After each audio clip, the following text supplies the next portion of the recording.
Brooksaw Antiques here. Today we have this 1952 Smith Corona Silent vintage portable typewriter. I'm going to show you how to use the functions and make sure they all work. Up top is the adjustable paper guide. This helps you load the page in straight. I'm just going to line that up with the edge of the platen, which is this main roller that feeds the paper. And above that are the margins. This is your left margin, and you just push it down and move it like that. And you just want to make sure that these margins are in between the paper fingers in front. So I'm going to set them about 5 and 65 or so, and then the paper fingers are also adjustable. Just gives you extra support to hold down the page.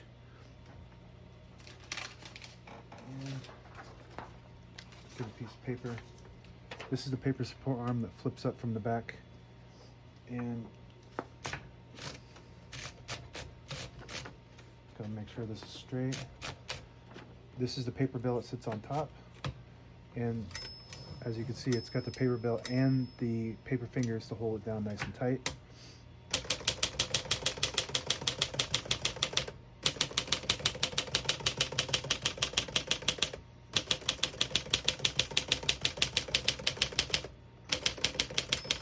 Once you hear the bell, you're at the end of the margin. You hit the silent space, get you back to the beginning. It skips 1, 2, or 3. Right now we have it on single, but if you want double, you just flip the switch back 1. Skips 2, 1 more, skips 3. That works good. We're going to keep it on single and finish typing.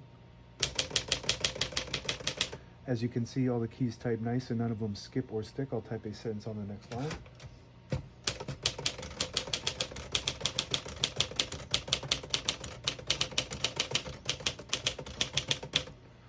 I really like this model. This model also comes in a Sterling and Super Sterling and Silent Super. This is the one before Silent Super as far as upgrades goes, but it's really quiet. It's not actually silent, but it's much quieter than your average typewriter. It has Elite typeface, which prints 12 characters per inch. Print looks really good. It feels really good. This is one of my favorites for daily typing. Just very comfortable and easy to use and very reliable. To pull the page out easy, there's a switch on the right side here. You just flip it to the front.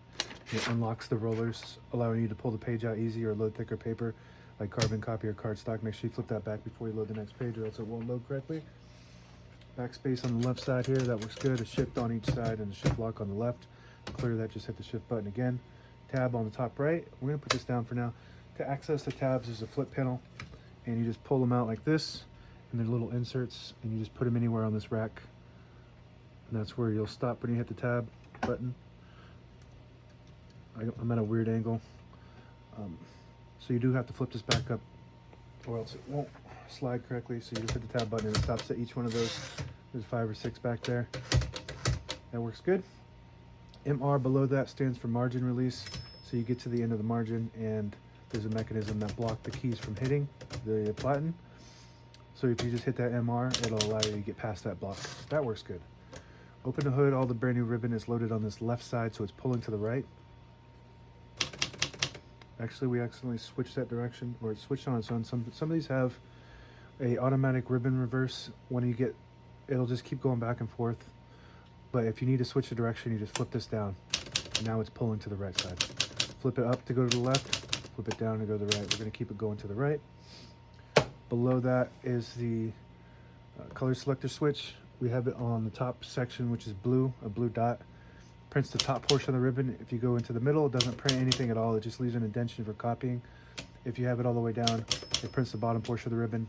So that's if you have a dual ribbon, which would have the red on the bottom and black on top. And fun fact, you can actually double use your ribbon if you have a solid black ribbon by just switching that down to red after you use up the top portion. And inside here is also your touch control from low to high.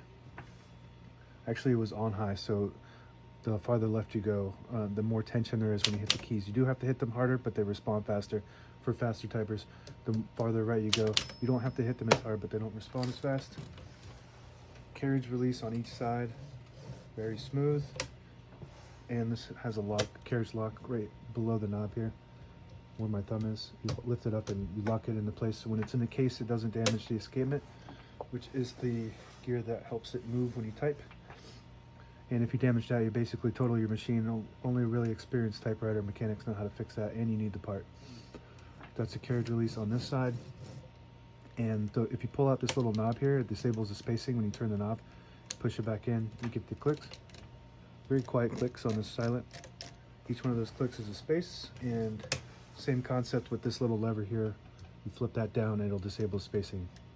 And that's it. Now available on eBay or Etsy. Search Brooksaw Antiques.